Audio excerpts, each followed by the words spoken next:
rally po for Independence Day? So far po, nang dumating po ang mga rallyista at nang matapos po ng mga 11:37, naging mapayapa naman po sa kabuuan. Wala naman pong napakulat na nasaktan or malaking kagulo. Naging mapayapa po sa kabuuan. So kanina po talagang sinubukan ng mga rallyista and naalis po nila yung barricade, no?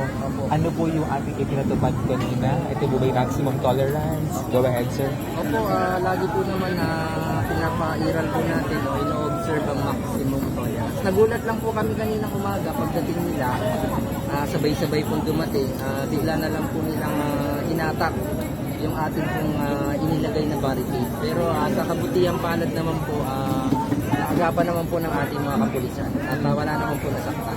Sir, sa Mendiola, may tunog-tunog na magpupunta sila ngayon. May information ba tayo?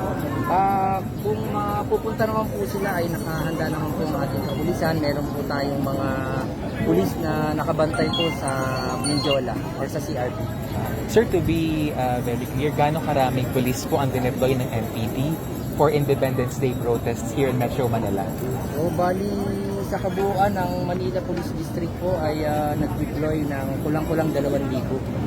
Hindi pa po itong kasama ang mga nag-augment po galing sa regional headquarters, sa Pro 3 at 4A. Sir, ilan po ang dumalo dito ngayon sa Calao Avenue ngayong umaga? Bali po sa estimation po natin ang mga kasama po nating rallyista na dumalo at nagsagawa ng kanilang programa ay mga 500 po. 500. Sir, meron lang sinend sa akin na video yung office namin. Meron daw police na inisprayan ng isang rallyista. Ano-confirm ba? Aalamin po namin na meron naman po tayong mga video Okay. na makukuha. Sa tulong po ng ating mga kaibigan sa media, iba pong mga vlogger, hihingi po kami ng mga video. So wala pa kayong details about it sa akin? Sir, meron bang sugatan sa... So far po sa hanay ng kapulisan, wala naman po nga nasugatan. Sir, nung... Nakaraan po meron. Yes, sir, nung May 1 yan, no, nagsampa tayo ng kaso, sir, sa grupo na to. Sir, kamusta yung kaso natin regarding to? So far po, ongoing na po yung case.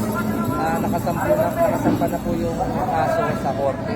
Bali, nag-submit na po ng counter affidavit yung ating pong mga kasama sa kabilang. Okay. So baka may sagot lang kayo. Kasi nasabi ng mga rallyista. Independence Day daw, pero hinarangan. Opo, ito lang po ang nagpapatunay na ang kalayaan ay maganda po sa ating bansa. Na kung saan sila po ay nagsagawa ng malaya at wala pong hadlang na programa. Makikita niyo ang kalayaan po ay ino-observe po sa ating bansa. Hindi naman po sila malaya kung hindi po sila makakapagsagawa ng kaukulang programa. Okay. Thank you po. Salamat po. Sir, ito yung barricade sa Wellness